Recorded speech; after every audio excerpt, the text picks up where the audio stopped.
레위 가족 중 한 사람이 가서 레위 여자에게 장가들어 그 여자가 임신하여 아들을 낳으니 그가 잘 생긴 것을 보고 석 달 동안 그를 숨겼으나 더 숨길 수 없게 되매 그를 위하여 갈대 상자를 가져다가 역청과 나무진을 칠하고 아이를 거기 담아 나일 강가 갈대 사이에 두고 그의 누이가 어떻게 되는지를 알려고 멀리 있었더니 바로의 딸이 목욕하러 나일강으로 내려오고 시녀들은 나일 강가를 거닐 때에 그가 갈대 사이에 상자를 보고 시녀를 보내어 가져다가 열고 그 아기를 보니 아기가 우는지라 그가 그를 불쌍히 여겨 이르되 이는 히브리 사람의 아기로다. 그의 누이가 바로의 딸에게 이르되 내가 가서 당신을 위하여 히브리 여인 중에서 유모를 불러다가 이 아기에게 젖을 먹이게 하리이까. 바로의 딸이 그에게 이르되 가라 하매 그 소녀가 가서 그 아기의 어머니를 불러오니 바로의 딸이 그에게 이르되 이 아기를 데려다가 나를 위하여 젖을 먹이라. 내가 그 삭슬 주리라. 여인이 아기를 데려다가 젖을 먹이더니 그 아기가 자라매 바로의 딸에게로 데려가니 그가 그의 아들이 되니라. 그가 그의 이름을 모세라 하여 이르되 이는 내가 그를 물에서 건져내었음이라 하였더라. 모세가 장성한 후에 한 번은 자기 형제들에게 나가서 그들이 고되게 노동하는 것을 보더니 어떤 애굽 사람이 한 히브리 사람 곧 자기 형제를 치는 것을 본지라. 좌우를 살펴 사람이 없음을 보고 그 애굽 사람을 쳐 죽여 모래 속에 감추니라. 이튿날 다시 나가니 두 히브리 사람이 서로 싸우는지라. 그 잘못한 사람에게 이르되 내가 어찌하여 동포를 치느냐 하매 그가 이르되 누가 너를 우리를 다스리는 자와 재판관으로 삼았느냐. 내가 애굽 사람을 죽인 것처럼 나도 죽이려느냐.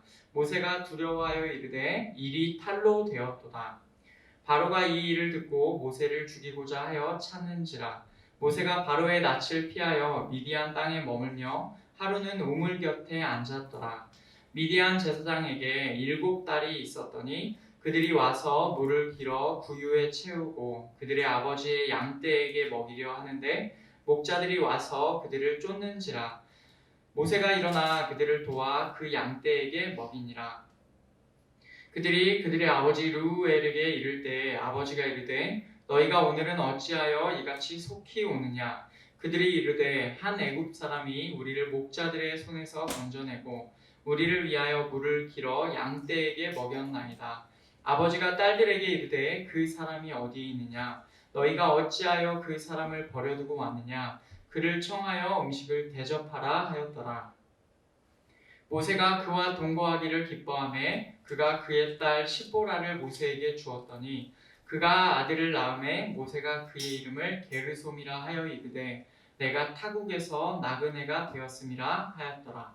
여러 해 후에 애굽 왕은 죽었고 이스라엘 자손은 고된 노동으로 말미암아 탄식하며 부르짖으니 그 고된 노동으로 말미암아 부르짖는 소리가 하나님께 상달된지라.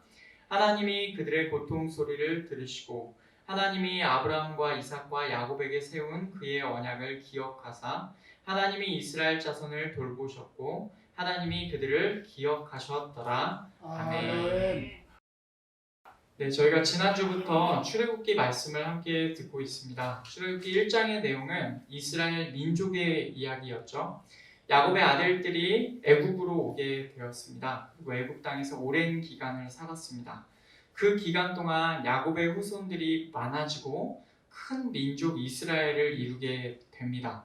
이렇게 많아진 이스라엘 민족을 보면서 애굽 왕 바로는 걱정을 하였죠. 나중에 전쟁이라도 나게 되면 이 사람들은 절대 우리나라 편이 아니라 우리의 적군의 편을 들어서 우리를 공격할 것이다 라는 걱정이 들었습니다.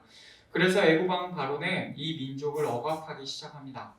여러 가지 방법을 사용해 보지만 결국 하나님께서 돌보시는 이스라엘 민족의 수를 제어할 방법이 없었습니다.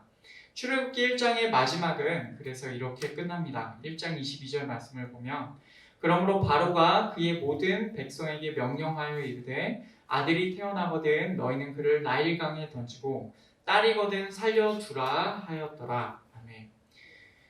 그 땅 애굽에 있는 모든 백성에게 이렇게 명령합니다. 태어나는 모든 남자아이를 나일강에 던져라 라는 상황에 이르게 되죠. 이런 배경에서 2장에서는 모세의 이야기가 나오게 됩니다. 이 배경이 어떻게 보면 그냥 바로가 이렇게 그 아이를 제어하지를 못해서 이스라엘 민족의 수를 제어하지 못해서 여기까지 이르렀구나라고 생각해 볼 수도 있지만 출애굽기라는 전체적인 맥락에서 보면 모세가 태어날 배경이 딱 주어진 것이죠. 출애굽기 2장은 그래서 오늘 함께 길게 말씀을 읽었는데요. 이 말씀은 시간상으로 세 부분으로 나눌 수가 있습니다. 1절부터 10절까지 그리고 11절부터 22절까지 그리고 마지막 23절부터 25절까지의 말씀으로 이렇게 세 등분을 할 수가 있습니다. 첫 번째 부분은 모세가 태어나면서부터 모세의 어린 날들까지를 그리고 있고 그 다음 부분 11절부터 22절까지는 모세가 장성한 날들, 그때를 그리고 있습니다. 마지막 23절부터 25절은 모세가 미디안 광야에 간 그 이후의 날들을 그려주고 있습니다. 오늘은 출애굽기 2장의 말씀을 통해서 함께 하나님 말씀을 듣고자 합니다. 오늘 이렇게 출애굽기 2장에서 나오는 모세의 이야기는 한 레위 가족으로부터 시작이 됩니다. 오늘 말씀 1절과 2절 말씀을 보면 이렇게 되어 있죠. 레위 가족 중 한 사람이 가서 레위 여자에게 장가들어 그 여자가 임신하여 아들을 낳으니 그가 잘생긴 것을 보고 석 달 동안 그를 숨겼으나. 아멘. 레위 지파에서 한 사람이 같은 레위 지파의 여자와 결혼을 합니다. 성경의 다른 부분을 보면 이들의 이름이 나오는데 이들은 누구냐면 아므람과 요게벳입니다. 이 둘 사이에서 아들을 낳았습니다. 그런데 이 아들을 낳은 것이 바로의 명령과 충돌하게 되는 문제가 발생합니다. 태어나는 모든 남자아이는 나일강에 던지라라고 명령을 하였는데 이 명령을 지켜야 되는 것이죠. 왜냐하면 애굽 땅에 있었기 때문입니다. 그런데 이 말씀에서 보면 그 어머니는 아들이 잘생긴 것을 보았다라고 합니다. 여러분 이 부분은 지난번에 저희가 들었던 히브리서 11장 말씀과 겹쳐지는 부분인데요.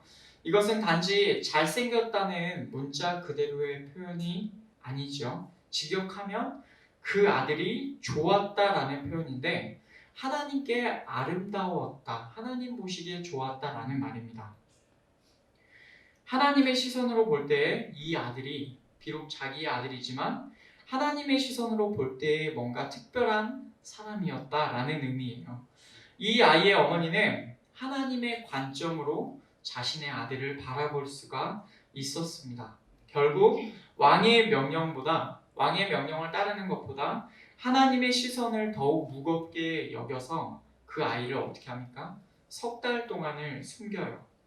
히브리서 기자는 이 부모의 행동을 믿음에서 말미암은 행동이다라고 평가하죠.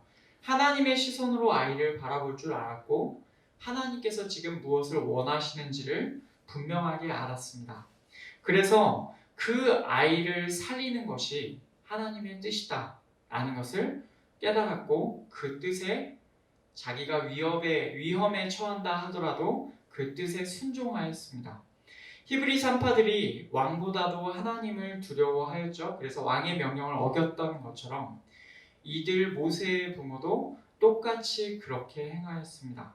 그런데 석 달이라는 시간이 그렇게 흘렀어요.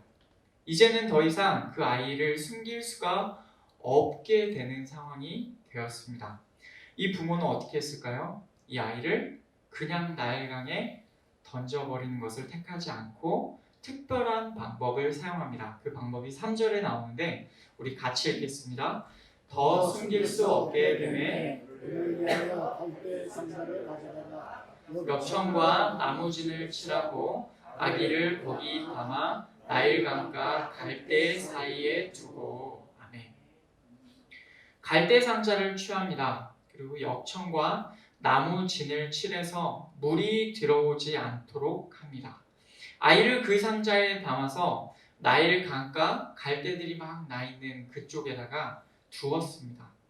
생각해보면 그 아이가 그 갈대 상자에 담긴 아기가 남아있게 된 나일강은요, 그 자리에서 다른 남자아이들이 죽은 장소입니다.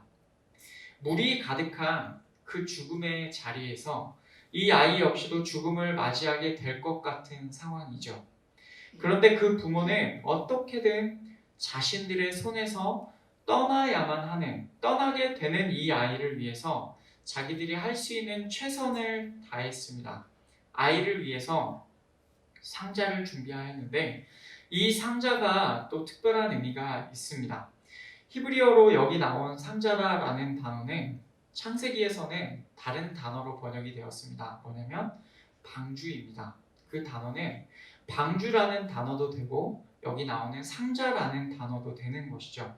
말씀의 문맥상으로는 상자라는 의미일 것입니다. 그런데 이 상황을 생각해 본다면 그 상자는 물이 가득한 죽음의 자리에서 아이에게 마치 방주와도 같았습니다.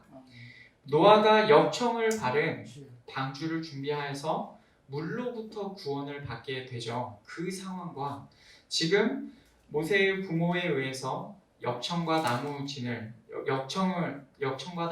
칠해서 그렇게 상자를 준비하여서 그렇게 아이를 죽음이 가득한 물 위에 떠내 보내는 상황. 이 상황이 굉장히 연결되지 않습니까?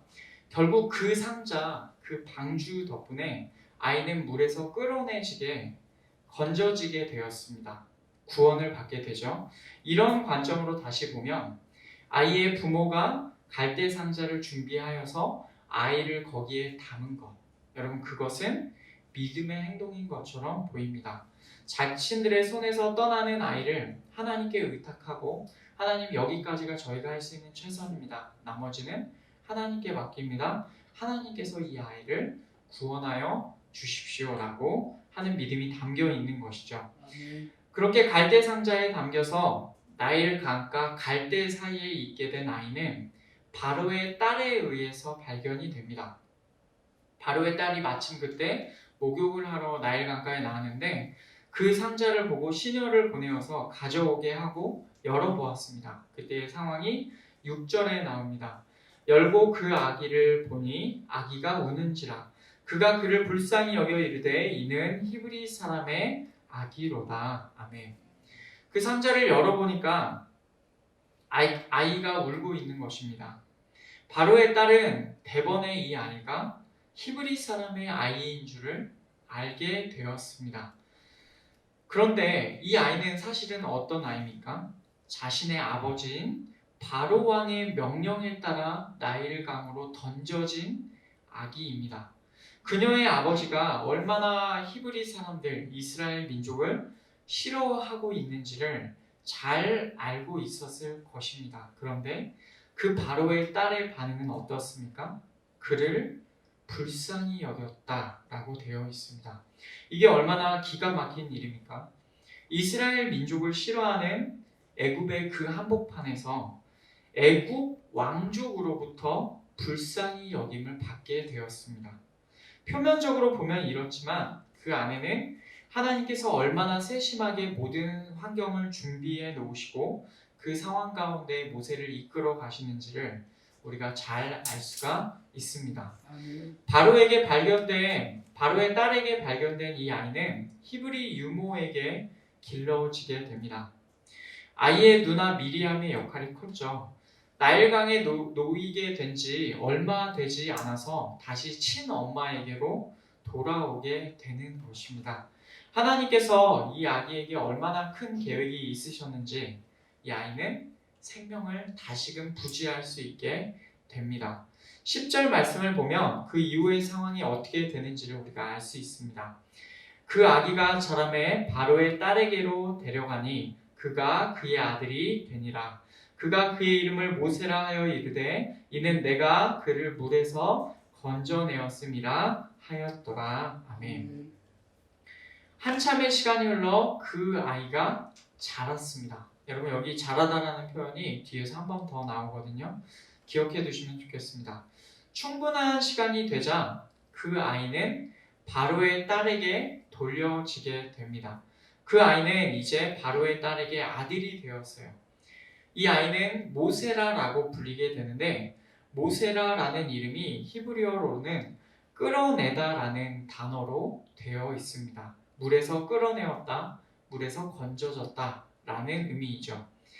구원을 받았다라는 의미인 것입니다. 모세라라는 이름 자체가 그 안에 구원을 의미하고 있습니다. 그리고 실제로 모세는 하나님께서 보내신 이스라엘 민족의 구원자가 됩니다. 자기가 그 과거에 물에서 건져지게 되어 구원을 받게 된 것처럼 이제는 완전히 죽음이 가득한 애굽의 땅으로부터 이스라엘 민족을 건져내는 역할을 모세가 하게 되는 것이죠. 이제 11절을 보면 모세가 바로의 그 딸의 아들이 된 시점으로부터 또 한참 시간이 지나게 됩니다.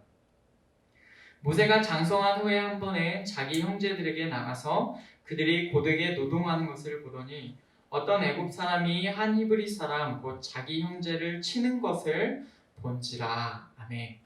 여기서 한 번 더 모세가 자랐다라는 표현을 사용하였습니다. 장성하였다라고 번역되어 있죠.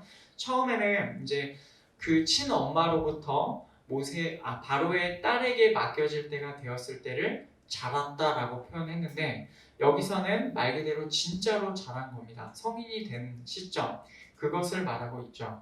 이때의 상황을 사도행전 7장에 보면 스데반 집사의 설교에서 이렇게 묘사합니다. 사도행전 7장 22절 말씀을 보면 이렇게 되어 있어요.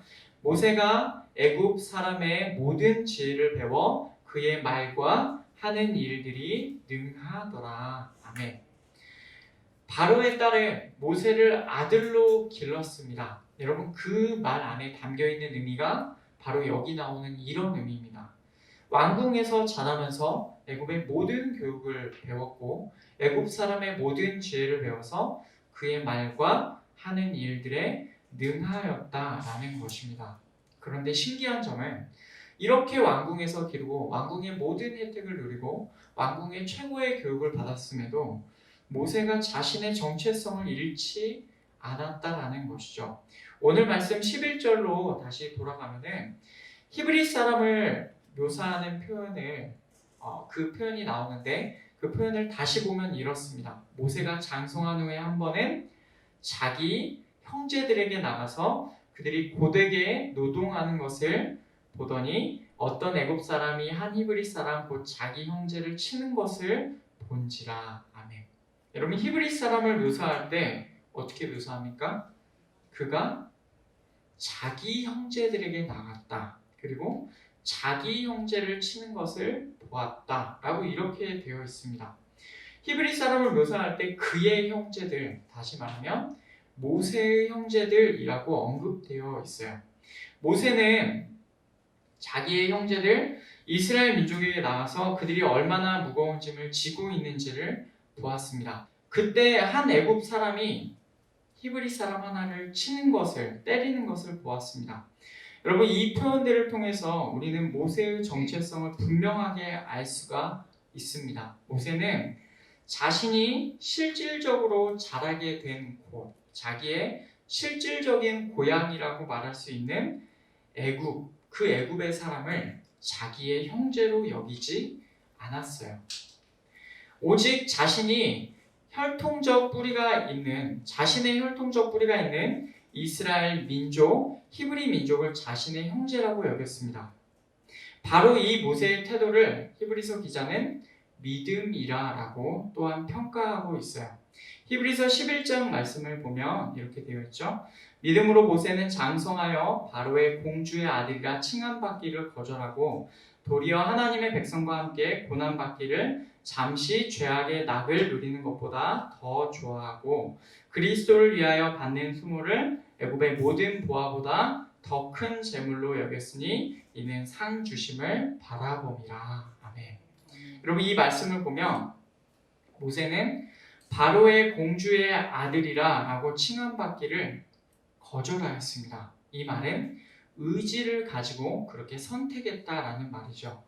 오히려 하나님의 백성 이스라엘 민족과 함께 고난받는 것을 택하였어요. 그리스도를 위하여 받는 치욕을 애굽의 모든 보물들보다 더 큰 부유함으로 여겼다라고 합니다. 여러분 이런 모세 행동을 우리는 어떻게 드려야 할까요? 우리는 어떻게 바라보아야겠습니까? 모세는 자신을 향한 하나님의 부르심을 받아들인 것으로 보입니다. 하나님께서 자신을 애굽에 있는 그 하나님의 백성들을 위해서 사용하실 것이다 라고 받아들였어요. 이 사실을 그는 인정하였습니다. 그래서 그 다음에 나오는 내용을 보면 모세는 자기가 마치 구원자인 것처럼 행동합니다. 모세는 히브리 사람을 때리는 애굽 사람을 이번에는 자기가 직접 때립니다. 그리고 모세에게 그는 맞아 죽게 되고 모세는 그의 시체를 모래 안에 감추게 되죠. 그리고 그 다음날 모세가 또다시 나가 보았습니다. 이번에는 2명의 히브리 사람들이 싸우고 있었어요. 모세는 얘기합니다. 왜 동료를, 다른 말로는 동포를 치냐라고 물어요. 그러자 그 히브리 사람이 이렇게 대답합니다. 14절 말씀. 그가 이르되 누가 너를 우리를 다스리는 자와 재판관으로 삼았느냐?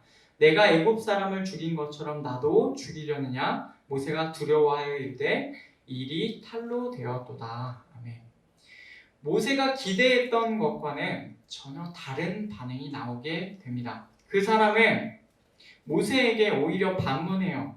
누가 너로 하여금 관리자가 되게 하고 재판하는 사람이 되게 했느냐라고 말하죠. 심지어는 모세가 애굽 사람을 죽인 것도 알고 있었어요. 스데반 집사는 이때의 모세의 마음을 이렇게 설명합니다. 사도행전 7장 25절 말씀에서 그는 그의 형제들이 하나님께서 자기의 손을 통하여 구원해 주시는 것을 깨달으리라고 생각하였으나 그들이 깨닫지 못하였더라. 아멘.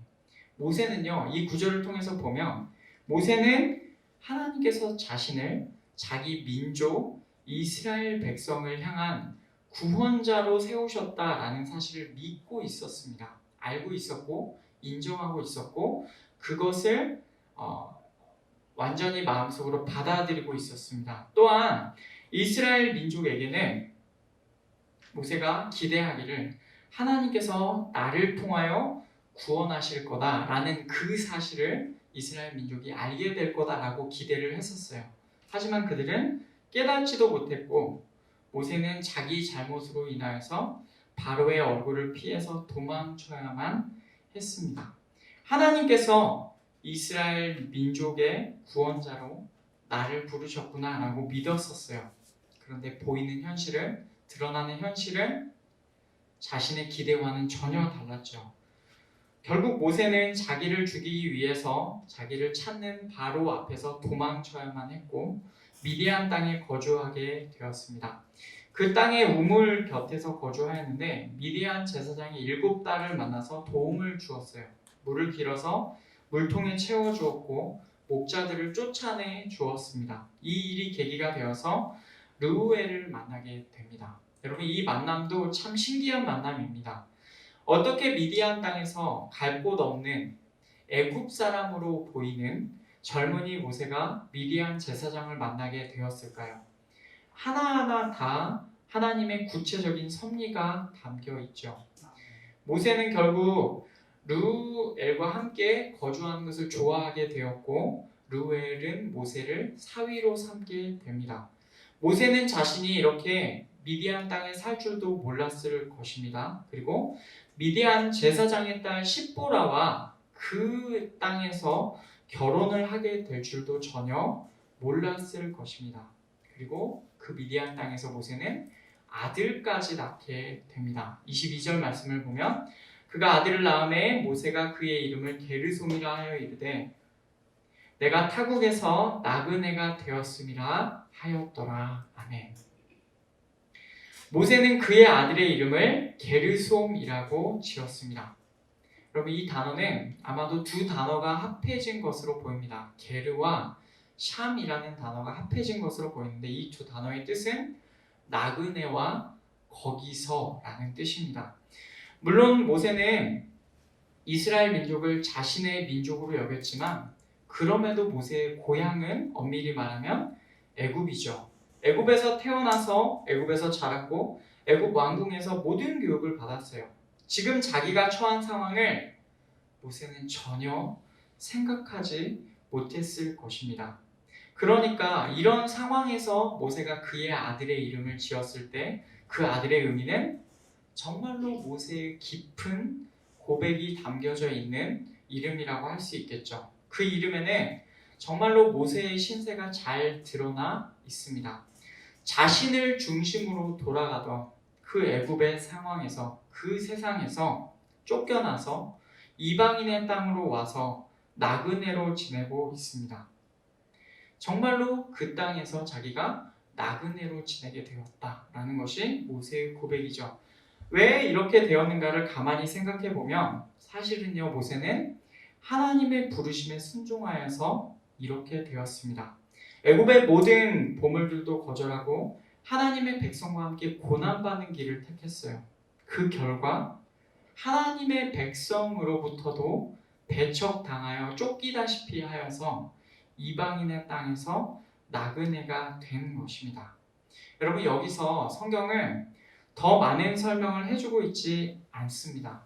사도행전 7장에서 그 스데반 집사님의 설교 내용을 보면 모세의 나이가 언급이 되는데 40세에 애굽에서 나옵니다. 그리고 40년간을 미디안 광야에서 지내서 80살이 됩니다. 그 중간에 있는 내용은 자세한 기록이 없어요. 어쩌면 인생에서 가장 활발하게 일할 수 있을 나이에 모세는 40년간을 이방인의 땅에서 나그네로 살아가게 되는 것이죠. 모세의 인생에서 가장 꽃피는 날들은 그렇게 이방인의 땅에서 지나버린 것 같았습니다. 모세 스스로도 그렇게 생각했을 것이고 모세의 인생을 바라보는 우리도 그런 생각이 듭니다. 여러분, 이렇게 모세의 날들은 지나갔습니다. 하지만 오늘 말씀은 모세의 지나가 버린 날들을 보여주기만 하고 끝나지 않아요. 23절과 25절 말씀을 보면 또 다른 날들을 언급하고 있습니다. 23절 말씀을 우리 같이 읽겠습니다. 여러 해 후에 애굽 왕은 죽었고 이스라엘 자손은 고된 노동으로 말미암아 탄식하며 부르짖으니 그 고된 노동으로 말미암아 부르짖는 소리가 하나님께 상달된지라. 아멘. 여기서는 여러 해 후에라고 나와 있지만 원래 표현은 저 많은 날들이 되었다, 저 많은 날들이 지나갔다라는 의미입니다. 그때로부터 모세가 미디안 광야에서 아들을 낳은 그 시점으로부터 많은 날들이 지났습니다. 여러 가지 변화가 있죠. 애굽 왕은 죽었고 이스라엘 백성은 무거운 일로 인해서 한숨 지었고 울부짖었습니다. 그 무거운 일로 인한 부르짖음이 하나님께로 올라가게 되었습니다. 그러자 하나님께서 어떻게 하십니까? 24절과 25절에서 하나님이 그들의 고통 소리를 들으시고 하나님이 아브라함과 이삭과 야곱에게 세운 그의 언약을 기억하사 하나님이 이스라엘 자손을 돌보셨고 하나님이 그들을 기억하셨더라. 아멘. 네 표현이 나옵니다. 하나님께서 그들의 힘을 들으셨다. 하나님께서 아브라함과 이삭과 야곱과 함께 세우신 하나님의 언약을 기억하셨다. 하나님께서 이스라엘 자손들을 보셨다. 그리고 하나님께서는 그들을 기억하셨다. 원래 표현은 하나님께서 아셨다라는 표현입니다. 출애굽기 2장의 마지막 부분에서는 하나님께서라는 표현을 4번이나 반복합니다. 강조하죠. 하나님께서 들으셨고 하나님께서 기억하셨고 하나님께서 보셨고 하나님께서 아셨다라는 것입니다. 저 많은 날들이 지났을 때 하나님을 강조하면서 이렇게 표현하는 이유가 무엇일까요? 바로 이 지점에서 하나님께서는 앞에서 언급되었던 사람의 날들과는 다른 하나님의 날들을 보여주려 하시는 것입니다. 여러분, 하나님의 날들은 말하자면 본격적으로 하나님께서 일하시기로 미리 정해놓으신 시간을 말합니다. 이 시간은 사람의 날들과는 다르죠. 사람의 기대와도 다르고 사람이 정한 시기와도 다르고 사람의 생각으로 그것을 정확하게 끌어당겨다가 맞출 수도 없습니다. 그런데 분명한 것은 하나님께서는 하나님의 날들, 하나님의 시간표에 따라 일하신다라는 것입니다. 아멘. 그 옛날 아브라함에게 내 자손이 400년 동안 괴로움을 당할 것이다 라고 정해놓으신 그 시간을 말하는 것이죠. 정확히 그 시간이 되자 하나님께서는 이스라엘 백성에게 일을 행하십니다. 구체적으로는 그 다음에 나오는 출애굽기 3장에서 모세를 불러서 일을 맡기시는 것이죠. 여러분, 여기까지 살펴본 대로 오늘 말씀은요, 모세의 태어남에서부터 모세의 어린 날들, 모세의 장성한 날들, 그리고 하나님의 날들까지를 보여주고 있습니다. 이 말씀에서 핵심적으로 보여주는 바는 무엇입니까? 사람의 날들과 하나님의 날들은 다르다라는 것입니다. 아멘. 사람의 기대와 하나님의 계획은 여러분 다릅니다. 아멘. 모세가 젊은 날에 자신을 향한 하나님의 부르심을 알았고 받아들였어요. 성경의 여러 군데에서 뭐라고 얘기합니까? 모세의 믿음을 인정하고 모세의 믿음을 칭찬하고 있습니다. 모세가 어떤 것들을 포기해야 했는지, 그렇게 포기하고 선택한 것이 얼마나 모세 자신에게 있어서 힘든 길이었는지 하나님께서는 이미 알아주고 계십니다. 그런데 모세는 이스라엘 백성을 구원하려는 그 일의 큰 계획을, 하나님의 시간표를 알지는 못했어요. 다만 그 일을 자기가 정한 시간에 자신의 젊은 날들에 행하려고 했죠. 모세는 자기가 생각하는 날들, 사람의 날들에 주의 일을 행해보려고 했습니다. 하지만 하나님의 날들은 그때가 아니었죠. 사람의 생각으로 볼 때는 어떻게 이럴 수 있냐, 가장 똑같은 시간에 자기가 지금 자신을 바쳐서 하나님의 일에 쓰임받는다고 하지 않느냐라고 볼 수 있지만, 그래서 가장 똑같은 시간에 모세는 자신의 날들을 하나님께 바치려고 했습니다. 그러나 하나님께서는 그때가 아니라 한참 후에, 세상의 기대로 볼 때는 이게 뭐냐, 다 이미 지나버린 때가 아니냐라고 하는 그 시점에 하나님의 시간은 그때가, 바로 그때가 하나님의 시간이었던 것입니다. 아멘. 그때 하나님께서는 모세를 사용하고자 하셨습니다. 여러분, 하나님의 관점으로 오늘 이 모세의 이야기를 한번 다시 조망해 볼까요? 그럼 좀 더 이해가 잘 될 것입니다. 하나님께서는요, 레위 지파의 한 가정에서 모세를 태어나게 하셨고, 죽음이 가득한 나일강 물 위에서 갈대 상자, 갈대 방주에서 건져지게 하셨습니다.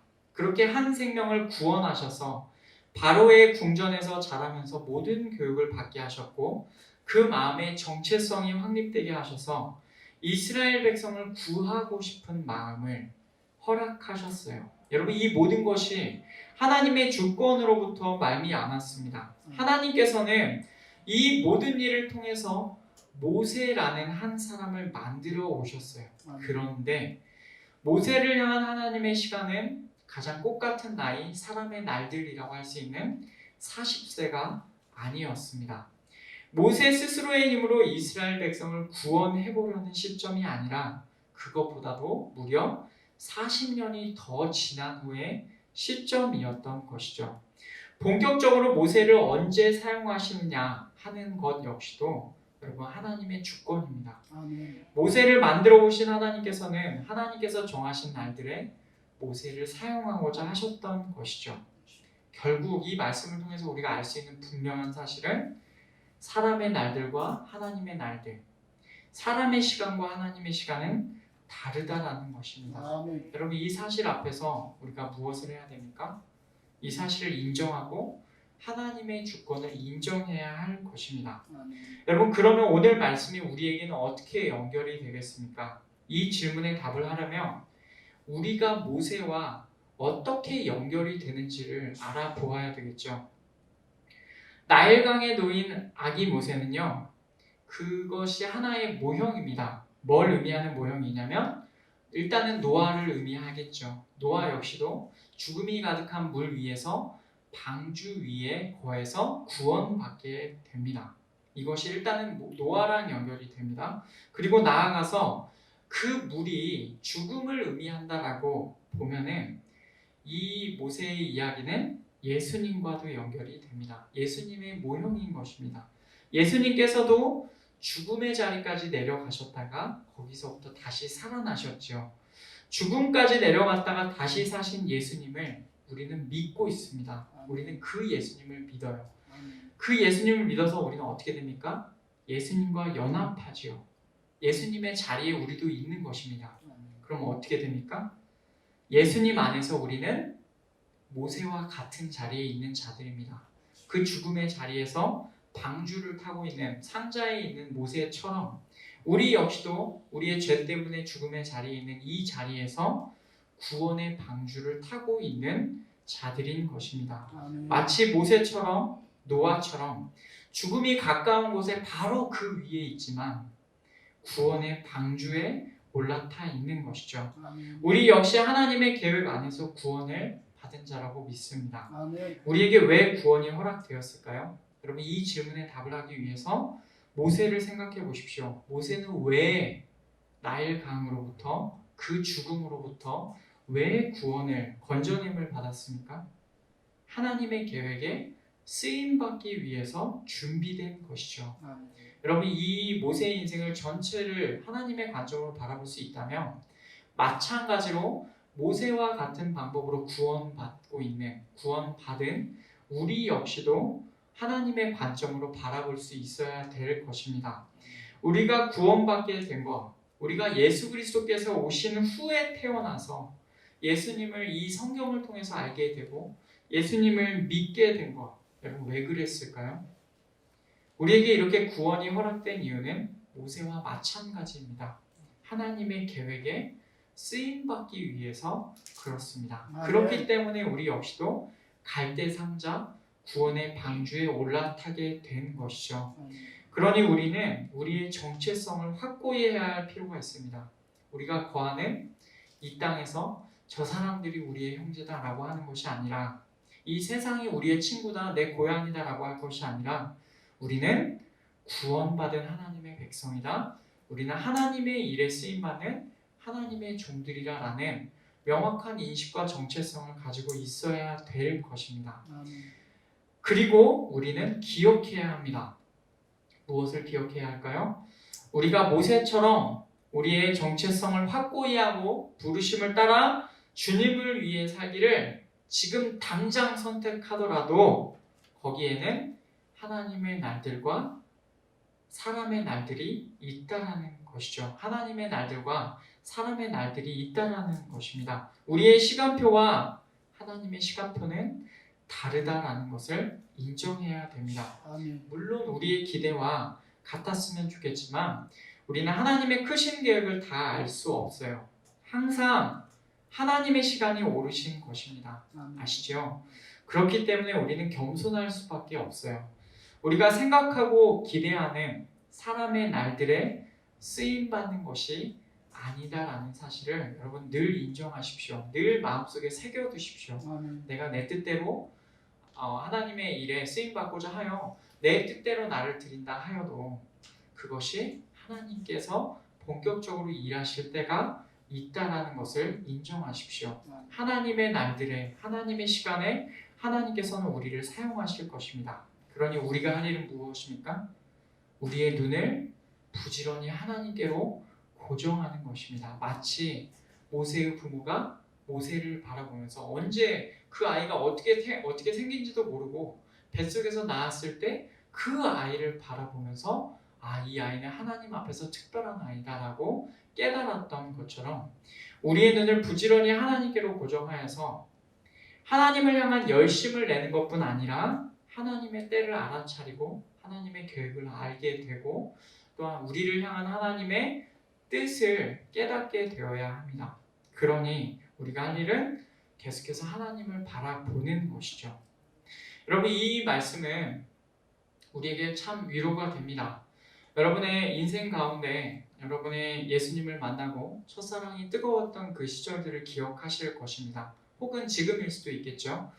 여러분이 하나님의 일을 위해서 그 뜨거웠던 시절에 하나님 제가 주를 위해 살겠습니다. 제가 모든 것을 드립니다. 라고 하셨던 적이 있었을 줄 압니다. 그런데 여러분의 인생이 여러분이 뜻하시는 바대로 흘러왔습니까?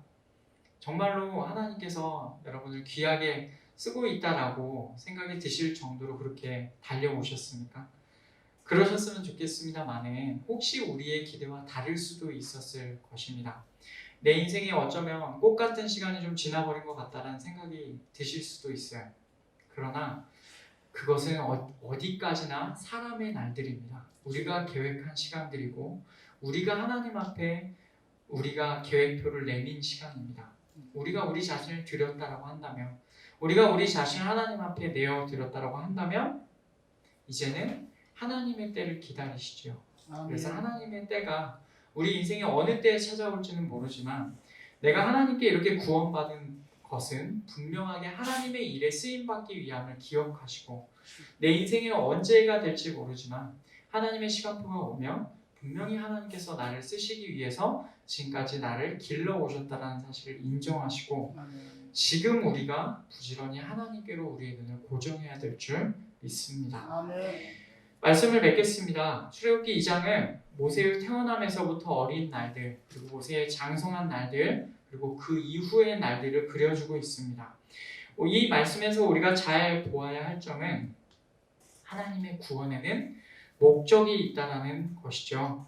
모세가 갈대 상자에서 건져지도록 이 모든 일을 이끌어 오시고 이 모든 일을 준비해 놓으시는 하나님께서는 모세에게 계획이 있으셨어요. 마찬가지로 구원받은 우리도 그러합니다.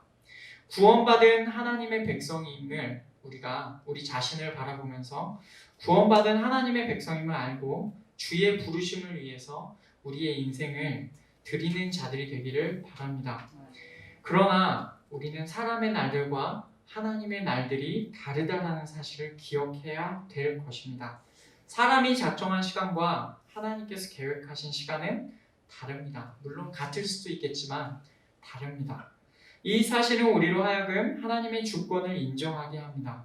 우리는 하나님을 주도하고 하나님을 설득하여서 내가 내민 계획표에 하나님께서 따라오시도록 하는 사람들이 아니라 하나님의 계획에 우리를 내어드리는 자들인 것이죠.